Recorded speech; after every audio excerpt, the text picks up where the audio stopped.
नमस्कार मित्रों, history research point पर आप सभी का स्वागत करता हूं। एनसीईआरटी हिस्ट्री का मास्टर टेस्ट सीरीज चल रहा है और यह टेस्ट सीरीज संख्या 50 है। टेस्ट सीरीज संख्या 50। अगर इसके पहले का वीडियो अगर आप लोगों ने नहीं देखा है तो प्लेलिस्ट में जाइएगा। एनसीईआरटी हिस्ट्री मास्टर टेस्ट के नाम से प्लेलिस्ट बनी हुई है, प्लेलिस्ट में जाइए और सभी वीडियो को देखिएगा। हमारा ऑफिशियल व्हाट्सएप नंबर डिस्क्रिप्शन में दिया गया है और यहाँ पर भी हमारा ऑफिशियल व्हाट्सएप नंबर शो हो रहा है। 8318397276 हमारा ऑफिशियल व्हाट्सएप नंबर है। 1499 का कंप्लीट कोर्स है। 6 to 12 की पूरी NCERT handwritten notes, PPT notes, latest video की सारे नोट्स और चैप्टर वाइज सारी टेस्ट सीरीज आपको मिलेगी। इसके अलावा 2500 क्वेश्चन की मास्टर टेस्ट सीरीज भी आप लोग को उपलब्ध होगी। जो लोग यूपीएससी की तैयारी, स्टेट पीसीएस की तैयारी, KVS, NDS, DSSP, TGT, PGT और बीपीएससी, टीजीटी, पीजीटी विशेष रूप से जो लोग तैयारी कर रहे हैं वो लोग हमारे कोर्स को ज्वाइन कर सकते हैं। एनसीईआरटी हिस्ट्री का कंप्लीट कोर्स आप लोग के लिए ओपन किया गया है। टेलीग्राम आप सभी लोग ज्वाइन कर लीजिएगा, लिंक डिस्क्रिप्शन में दिया गया है टेलीग्राम का। आप सभी लोग टेलीग्राम को ज्वाइन कर लें। आइए शुरुआत करते हैं, जहां से खत्म की थी वहीं से शुरुआत करते हैं इसको। प्रश्न संख्या 1 देखिएगा। अकबर के संदर्भ में निम्नलिखित कथनों पर विचार करना है। अकबर ने सिंहासन पर बैठने से पहले कलानौर में अफगान सेना का सामना किया था। यह आपका सही है। 2 देखिएगा। उसने बैरम खान को खाना की उपाधि प्रदान की थी। यह भी सही है। तो कौन सा कथन सत्य है? तो 1 और 2 दोनों सही है, मतलब विकल्प सी। व्याख्या देखिएगा आप लोग। उपयुक्त तो दोनों कथन सत्य है। अकबर ने जब 13 वर्ष की उम्र में सिंहासन संभाला था तो उसके पहले वह पंजाब में कलानौर नामक स्थान पर अफगान विद्रोहियों के खिलाफ युद्धरत मुगल फौज की कमान संभाले हुए था। अकबर ने हुमायूं के विश्वस्त और प्रिय अधिकारी बैरम खान को खाना की उपाधि दी थी, क्योंकि तमाम विपरीत परिस्थितियों में उसने सामर्थ्य का परिचय दिया था। बैरम खान। प्रश्न 3 देखिएगा। आदिल शाह ने निम्नलिखित में से किसे विक्रमाजीत की उपाधि दी थी? विक्रमाजीत की उपाधि मतलब विक्रमादित्य की उपाधि आदिल शाह ने किसे दिया था? तो हेमू को दिया था, हेमू को। विकल्प बी जो है आपका सही है। पानीपत के दूसरा जो युद्ध हुआ था, पानीपत का दूसरा युद्ध 1556 में हुआ था और इसमें हेमू नेतृत्व कर रहा था और हेमू और अकबर के बीच में युद्ध होता है। बी जो ऑप्शन है वो आपका सही है। हेमू आदिल शाह की सेवा में था और वह 22 लड़ाइयां लड़ चुका था और एक में भी उसका हार का सामना नहीं किया, अतः आदिल शाह ने उसे विक्रमादित्य की उपाधि देकर अपना वजीर नियुक्त किया था। प्रश्न 4 देखिएगा। अकबर ने अधम खां को किस आक्रमण का नेतृत्व प्रदान किया था? अकबर ने अधम खां को किस आक्रमण का नेतृत्व प्रदान किया था? तो मालवा का। विकल्प सी जो है आपका सही है, मालवा। व्याख्या देखिएगा। अकबर ने अपने सौतेले भाई अधम खान को मालवा पर आक्रमण करने वाली सेना का नेतृत्व प्रदान किया था। प्रश्न 5 देखिएगा। अकबर के संदर्भ में निम्नलिखित कथनों पर विचार करना है। पानीपत का दूसरा युद्ध अकबर और हेमू के बीच में लड़ा गया था। उमरावर के उद्वेगों को दबाने के लिए अकबर ने जौनपुर में अपनी राजधानी बनाई थी। तो 1 भी सही है और 2 भी सही है। कौन सा कथन सत्य है? 1 और 2 दोनों। विकल्प सी आपका सही है।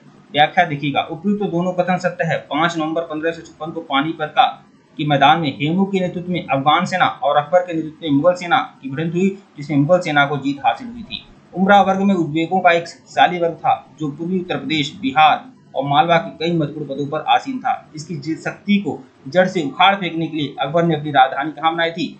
जौनपुर में बनाई थी। प्रश्न 6 देखिएगा। रानी दुर्गावती के संबंध में निम्नलिखित कथनों पर विचार करना है। वह चंदेल राजघराने से संबंधित थी। रानी दुर्गावती सही है। वह आसफ खान के आक्रमण का सामना करते हुए वीरगति को प्राप्त हुई थी।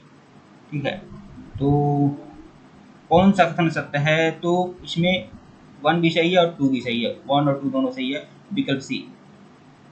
उपयुक्त दोनों कथन सत्य है। संग्राम शाह का नाम अमन दास था और अमन दास ने अपने बेटे का विवाह चंदेल राजघराने की एक राजकुमारी से करा दिया था, जो इतिहास में रानी दुर्गावती के नाम से जानी जाती हैं।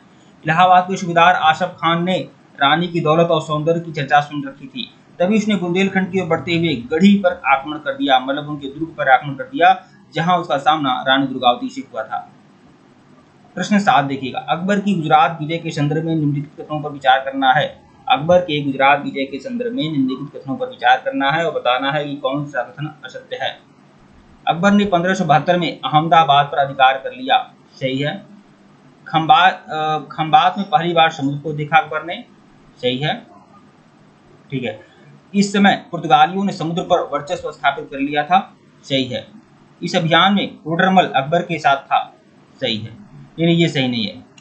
तो कौन सा कथन असत्य है? तो विकल्प डी आपका जो है आपका असत्य है, विकल्प डी। ठीक है, डी आपका असत्य है, बाकी सब सही है, ए बी सी सही है।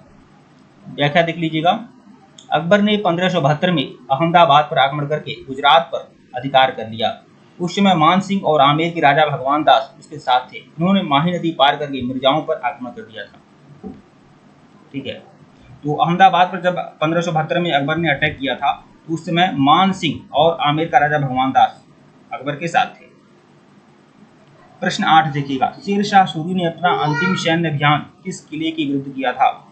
तो अपनी अंतिम सैन्य अभियान शेर शाह सूरी ने किया था 1545 में, और इसी अभियान में उसकी मृत्यु हुई थी। तो अंतिम सैन्य अभियान क्या था? कालिंजर का किला। कालिंजर के किले को वह जीत नहीं पाया, और कालिंजर के किले के युद्ध के दौरान ही उसकी मृत्यु हुई थी। विकल्प सी जो है आपका सही है। व्याख्या देखिएगा, शेर शाह ने अपना अंतिम सैन्य अभियान कालिंजर के किले के खिलाफ किया था, जो एक मजबूत किला था जिस पर अधिकार करके वह बुंदेलखंड पर पैर जमाना चाहता था। उसी समय एक तोप फटने से शेर शाह बुरी तरह से घायल हो गया और उसकी मृत्यु हो गई।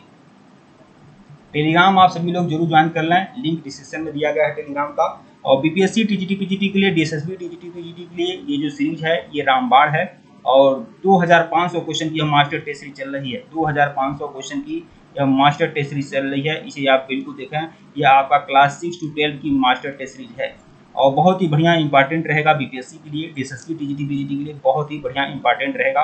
पूरा जबरदस्त तरीके से एनसीईआरटी को कवर किया गया है। और जो लोग हमारे कोर्स को ज्वाइन करना चाहते हैं, ज्वाइन कर सकते हैं। केवल 1499 रुपये का कंप्लीट कोर्स है। इसमें NCERT handwritten notes, PPT notes, lectures video के सारे नोट्स आप लोगों को उपलब्ध कराए जाएंगे। तो आइए शुरुआत करते हैं। आइए देखते हैं 10 वर्ष की औसत। 10 वर्ष का जो औसत होता है उसे दहशाला कहा जाता है। रकबे की माप को एक बीघा। देखिए कौन सा कथन सत्य, इसमें सत्य बताना है आपको, मैं आपको बता रहा हूँ। इसमें केवल एक कौन सही स्मृति बता रहा है ना। तो यह देखिए, इसमें 10 वर्ष की जो औसत होता था उसे दहशाला कहा जाता है, और दहशाला बंदोबस्त जो था 1580 में अकबर ने चलाया था। तो यही सही है, बल्कि 2 और 3 जो है यह आपका सही स्मृति नहीं है। व्याख्या में सब कुछ क्लियर हो जाएगा। व्याख्या देख लीजिए। अकबर ने 1580 में एक नई कर प्रणाली शुरू की जिसे दहशाला कहा जाता है। इसमें पिछले 10 वर्षों के दौरान अलग अलग फसलों की औसत उपज और औसत कीमतों का हिसाब लगाया जाता था। राज्य के हिस्से में पड़ने वाली 1 बीघा जमीन की उपज को मन में मापा जाता था, जिसे रुपयों में तय किया जाता था। बांस के झंडों को लोहे की कड़ियों में जोड़कर लग्गा बनाया जाता था, और इन्हीं लग्गों से बोई गई भूमि को मापा जाता था। तो लग्गों से जो भूमि मापी जाती थी उसको रकबा कहा जाता था, रकबा। ठीक है, और 1 बीघा जमीन में जितनी उपज मिलती थी उसे मन कहा जाता था। तो इसे आप जरूर ध्यान में रखें। प्रश्न 10 देखिएगा, अकबर की भू राजस्व नीति के संदर्भ में निम्नलिखित कथनों पर विचार करना है। राजस्व निर्धारण की इकाई को जब्ती कहा जाता है। बिल्कुल सही है, कहा जाता था। बटाई या गल्ला बख्शी राजस्व निर्धारण की इकाई थी। बिल्कुल सही है। राजस्व निर्धारण की तीसरी इकाई जो है नसक थी। देखिए 1 भी सही है, 2 भी सही है, और 3 भी सही है। ठीक है, तो कौन सही सुमित है? देखिए चौथा भी सही है आपका। आमिल और करोड़ी भू राजस्व की वसूली करने वाले अधिकारी थे, यह भी सही है। तो कौन सा कथन सत्य है? 1 2 3 4, विकल्प डी जो है आपका सही है। व्याख्या देखिएगा, उपयुक्त सभी कथन सत्य है। अकबर ने भूमि से राजस्व निर्धारण को जब्ती कहा है, जो दहशाला प्रणाली का ही सुधरा रूप है। अकबर के अधीन राजस्व निर्धारण की निर्धारण की कई इकाइयां प्रचलित थी। इनमें सबसे पुरानी प्रणाली बटाई या गल्लाबख्शी थी। इसमें उपज निर्धारित अनुपात में किसानों और राज्यों में बांट दिया जाता था। अकबर ने एक तीसरी प्रणाली का उपयोग राजस्व निर्धारण किया था, जिसे नसक कहा जाता है। इसमें फसलों का निरीक्षण और भविष्य का अंदाजा लगाकर पूरे गांव द्वारा देय राशि तय की जाती थी, जिसे कंकूत कहा जाता है।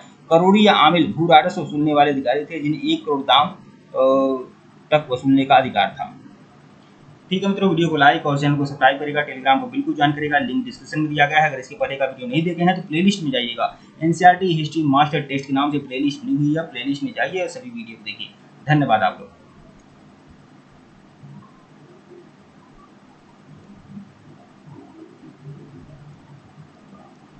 टेलीग्राम आप सभी लोग जरूर ज्वाइन कर लें। 8318397276 यह हमारा ऑफिशियल व्हाट्सएप नंबर है। और मैं सभी लोगों से कहूँगा, इसमें जो 2500 क्वेश्चन की मास्टर टेस्ट सीरीज मिल रही है या एनसीईआरटी की सीरीज है, बहुत ही बढ़िया इंपॉर्टेंट है। बीपीएससी टीजीटी पीजीटी के लिए बहुत ही बढ़िया इंपॉर्टेंट है आप लोगों का। और इसमें आप लोग का 1499 रुपये का जो कंप्लीट कोर्स है, इसमें कक्षा 6 to 12 की पूरी hand retain notes, PPT notes, lectures video के सारे नोट्स, उसके बाद चैप्टर वाइज सारी टेस्ट सीरीज मिलेगी और चैप्टर वाइज टेस्ट सीरीज मिलने के बाद 2500 क्वेश्चन की मास्टर टेस्ट सीरीज आप लोग की अलग से दी जा रही है। तो आपकी तैयारी बहुत ही धाकड़ तरीके से होने वाली है। जो लोग हमारे कोर्स को ज्वाइन करना चाहते हैं ज्वाइन कर सकते हैं। धन्यवाद।